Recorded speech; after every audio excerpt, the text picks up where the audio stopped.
Okay, thank you everyone for coming. And we will be talking about the importance of funding open source development. I am the CTO and co-founder of Bitwise, one of the ETF providers that launched earlier in January. And in that context, I've gotten to know Mike and CK and the organizations that fund Bitcoin development. And wanted to bring this topic to the audience. Could all of you quickly introduce yourselves? And then, would love to get into the conversation. Mike Schmidt, Executive Director at Brink. We're a 501c3 in the U.S. that takes in donations from the community and routes those to the Bitcoin core developers working on the software underpinning the Bitcoin network. Hey everyone, I'm CK. I am the Director of Financial Freedom at the Human Rights Foundation, and we also support open source development as well as Bitcoin education and even translating Bitcoin into different languages and Bitcoin resources into different languages to make it as accessible as possible for everyone across the globe. Hey everybody, I'm Aaron Daniel. I'm co-director of the Open Source Justice Foundation. We're also a 501c3, the newest of the group up here. Our mission is to spread access to justice globally with free open source software. So we give grants to developers working on open protocols like Bitcoin, Nostr, Fediment, especially building dispute resolution tools. So thanks for being here, everybody. Amazing. I think maybe a good place to start is about why is donations or kind of this type of open source funding important or necessary? What type of development is necessary? Because there's often a conversation going on in Twitter or Nostr these days around isn't Bitcoin supposed to be done, complete? Isn't devs tinkering with these things a liability? Is even a conversation? Could you make the kind of argument around why we should, as a community, continue to fund and think about funding open source development in Bitcoin? From a Bitcoin software side of things, you have sort of two things. You have a digital asset that is entirely based on code, and number two, all code requires some form of maintenance. So even if we're not talking about something like a change to the Bitcoin protocol, the fact is that there is Bitcoin software that is codified the Bitcoin protocol in it, and we want that to continue to function into the future. So if we need people working on this software and there's no foundation or governing entity that has funds to fund it, then it really is up to all of us to decide that we either want to donate our time if you're a developer or somebody who can contribute, or you can donate money to support somebody who can contribute. And that's sort of like maybe a high philosophical kind of approach to it, but I think it makes sense. And lately, within the Bitcoin project, there's a more tangible reason or example of why this is valuable. Recently, the Bitcoin core developers released a bunch of historical vulnerabilities that occurred in the code. And if you look at these 10 vulnerabilities that are many years old now, what you'll see is that the people that discovered these vulnerabilities in the code, at the time that they discovered it, most of those developers were actually being funded by certain organizations to do that work. So if you extrapolate that then into the future, you say, well, geez, I'm glad we're funding people now, because there may be other bugs now that we want these people to be finding and fixing as well. So that's a more tangible example of why you want to support these people. Yeah, so if I could just jump into this as well. Mike's organization really focuses on working on Bitcoin core software, so that is the base layer blockchain. And there's a lot of ideas around ossification in Bitcoin, this idea of let's not change Bitcoin. And I think personally right now, there are certain elements of Bitcoin that are already ossified, things like 21 million hard cap, SHA-256 as a hashing algorithm. These things, they're ossified, but on the other side, we're still very, very early, and if you talk to any of these developers that are intimately aware of the code, they will be the first to tell you that this code is not good enough to continue to scale to the whole globe using it, and this technology needs to continue to get better and continue to get more well-organized and to continue to get patched up. But even beyond this kind of core level of the Bitcoin blockchain, all of us know that the Bitcoin wallets aren't there yet. All of us know that the levels above Bitcoin, the applications, they're not there yet. And a lot of that technology is also open source, and a lot of that technology is also very experimental, and it needs people who have the time and bandwidth to explore how to continue to push the entire ecosystem forward. So HRF is mostly focused on that application layer, on the layer in which people are really engaging and interacting with Bitcoin, but the entire stack needs to continue to get hardened and continue to get worked on. And I think one of the biggest reasons is because we're just still so darn early in this evolution. When you think of Bitcoin as being a 15-year-old project, well, we need it to be a multi-hundred-year project. So how can us at this early stage, dictate what it will be and what the software should look like in the future?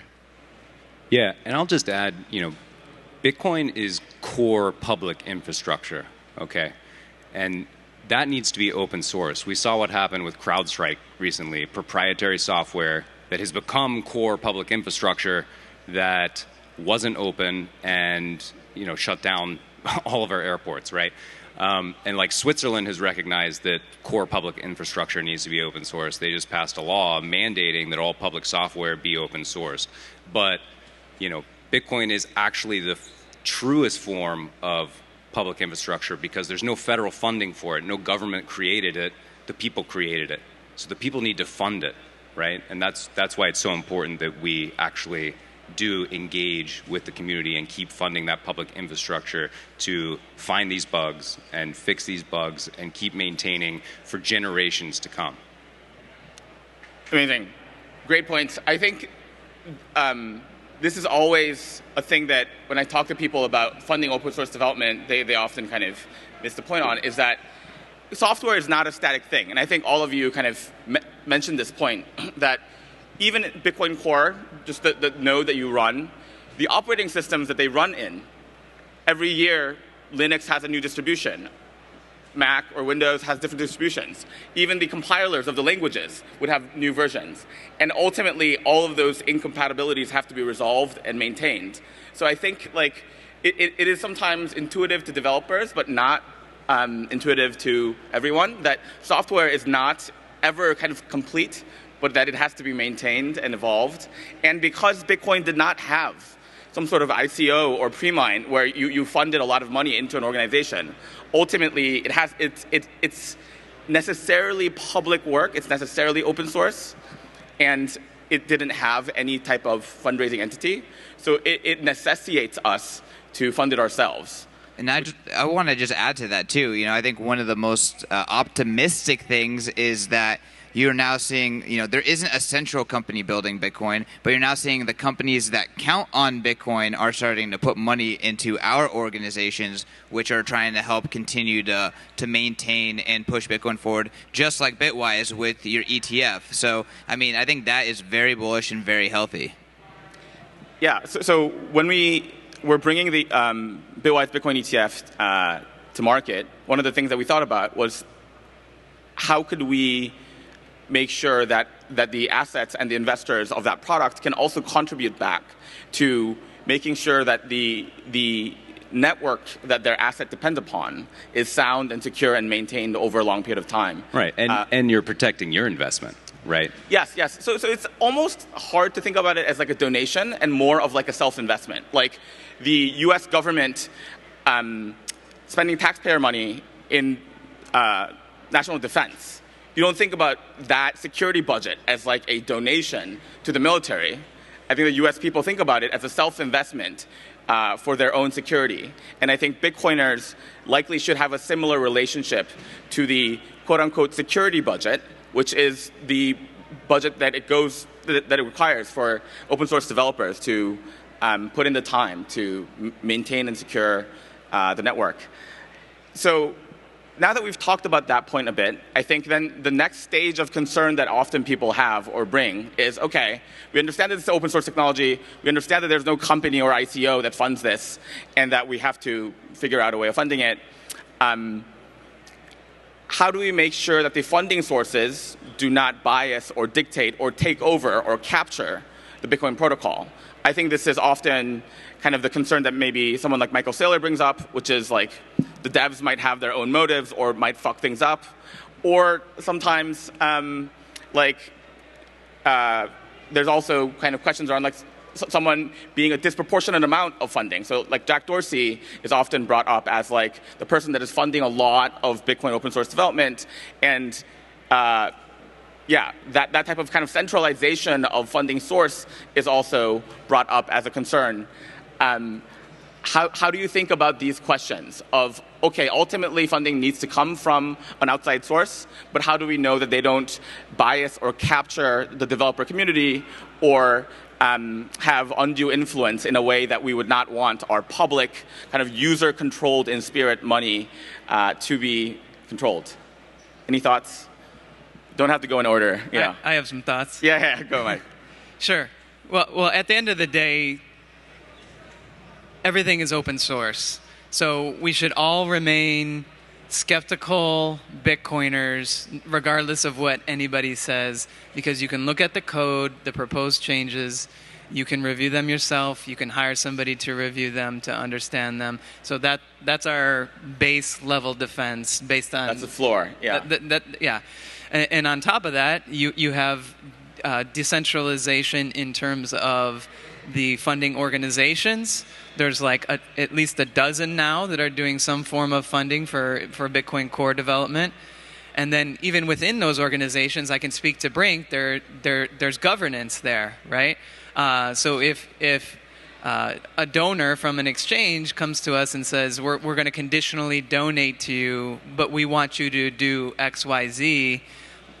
First of all, that hasn't happened, luckily, in the ecosystem. But if it did happen, if it wasn't work that we were already going to do, we would not change what we were going to do based on that donor. So our board approves donations that come in, substantial donations that come in. We have a separate grant committee that then allocates those funds to different developers based on certain proposals that they put together and work that they're already doing. So there's no way that would be able to trickle down, that demand from a donor would get past the board, past myself, past the grant committee, and then get to a developer, and then that nobody in that stack, including independent board members and independent grant committee members and developers, would not voice some sort of a concern. So there's the decentralization component, then there's the governance of the organizations component, and then open source PR review at the bottom of it. Great. Yeah, I mean, everything that Mike said in really describing Brink, I think, is a great structure for their organization. Something else that I know about their organization is also common with our organization is that, for the most part, all of our grants are no strings attached donations to us. And then as we give out those grants, those are also no strings attached grants, right? So usually there are proposals that are coming into us for people who want grants. We review those proposals. If we think they're strong proposals, we give that person that grant money under the assumption that they're going to do what they said they will do, but we're not going to tell them to do anything specific. We're going to allow them to use that money to do what they said they were going to do or do something different. And if we decide when they reapply for grants that we didn't like what they did, then we can reassess at that point. But we are always giving at HRF no strings attached grants. And the reason why we think that's important is because we do not want to actually dictate what is being built within Bitcoin. Also, HRF specifically, we're not really working so much on the core level. So a lot of this is on the application level. And if people don't like what applications are built, they're not going to use them. So there really isn't a ton of danger there, but obviously, we for our reputation and for our process, we always want things to be successful, and we want to fund projects that are actually going to have product market fit and actually be helpful. So, that is kind of part of our reflection process on the back end of delivering these grants. But I think it's really important that, one, there's lots of these different organizations now that are trying to fund open source, and then two, one of the key principles is this no strings attached receipt of the money and then distribution of the money. There's some folks in the community that may not believe in something like no strings attached, that surely there must be some hidden motive out there from donors. And I guess what I would say to that is that you'd be surprised about how many people really want to see Bitcoin succeed. And to Hong's point earlier, like, one way to do that is you could call it a donation or a contribution or an insurance policy or some such thing. But people do want to see this protocol and the software succeed, and they are willing to make donations without any strings attached. Yeah, and when it comes to centralization, like CK was saying earlier, we need to step back and have some perspective and see where we are in the progression of Bitcoin. 5 years ago, the funding landscape looked much different, and now we have OpenSats and HRF and Brink, and the funding is going to continue on a progression towards decentralization. At Open Source Justice Foundation, we see two parallel paths for decentralization. You can continue to create more nonprofits, right, and have further, nodes, essentially, that can distribute funds to different niche, projects, right? And at Open Source Justice Foundation, we're going to come out with a foundation formation kit that's going to accelerate that process for any open source project, that they can become foundations themselves with limited to no overhead, and create a Cambrian explosion of nonprofits in the space. And then the second path is the cypherpunk path, where we all started, right? And that's using tools like Noster, right, and Fediment, and getting peer-to-peer payments directly from the supporters to the builders. We're also working on that. We're supporting a bounty board called fundsolver.com, and that allows anybody to put up any feature they want to see and fund development of anything they want. So check those out. We need more eyes and support there. But I think it's really exciting, where we're going, and we just got to have the long-term view as Bitcoiners, right? We're in this for generations. Absolutely, yeah. And I think that perspective, that high-level perspective and history is really important. In the beginning of Bitcoin's open source development, it was just all people donating their time, right? And then at some point, we moved to some exchanges and miners kind of employing or funding individuals. And I think in the recent kind of 4 to 5 year timeline, organizations like Brink and Human HRF and OpenSats kind of created nonprofit entities that other people can donate to delegate the task. They have the desire to fund open source development, but they don't have the expertise, or they don't want the kind of linkage to some extent, the kind of perceived liability of have that direct link. So then it has now really evolved into this structure. And I think for an ETF provider like Bitwise, that has been really massively helpful, because for us to go through the task of creating some sort of committee and review, and also go through the kind of perception that we might be kind of influencing development in some way, we really don't want to.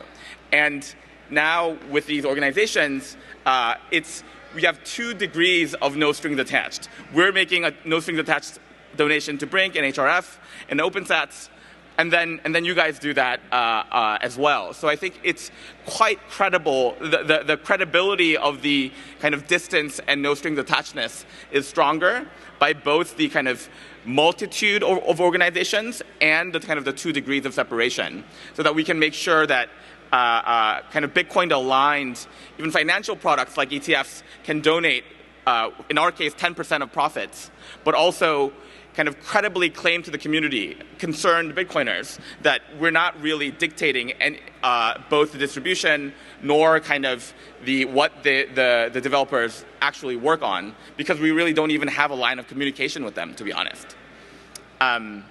So, yeah, I think a direction that maybe we could go a little bit deeper on is also CK. I remember you wanting to talk a bit about, like, if there are developers in the audience or watching the live stream and kind of thinking about, okay, there's these grant organizations, how do I actually get a grant from them? Could you describe that process and what it looks like for HRF?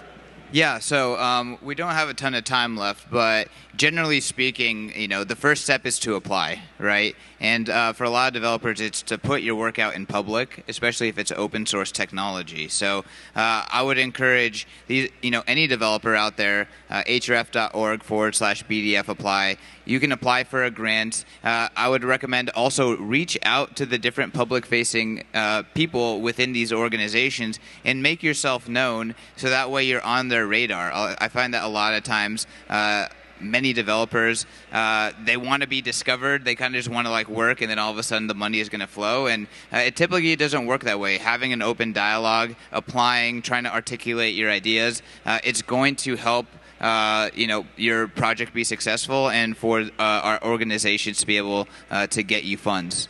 I mean, Mike, you want to chip in there too? Yeah. One thing that I would say is that what we've been talking about here is sort of donations to support Bitcoin development and some of the software being built on top of it. If you're not rich or you're not a developer, maybe it's confusing how you might be able to contribute. But there's other ways to support. Obviously, yes, donations. But there's other things other than code authoring that can be done. You can find a project that you think needs testing, or maybe a favorite wallet or whatnot. Documentation. Documentation. Drafting, yeah. There's a design foundation. There's a product foundation now to route people who don't necessarily have highly technical skills but want to support open source. So there's other ways to get involved, and I would encourage folks to explore some of those alternatives. I myself have some development experience, but I'm not a Bitcoin Core developer, and this is my way of contributing to open source. Yeah, and I'll just close out by saying, if you're interested in, applying for grants from Open Source Justice Foundation to work with us, opensourcejustice.org. You can also donate there. Yeah, I'm just grateful and honored to be up here with these titans. So, great. Thank you. All right. Thank you, everyone. Thank you.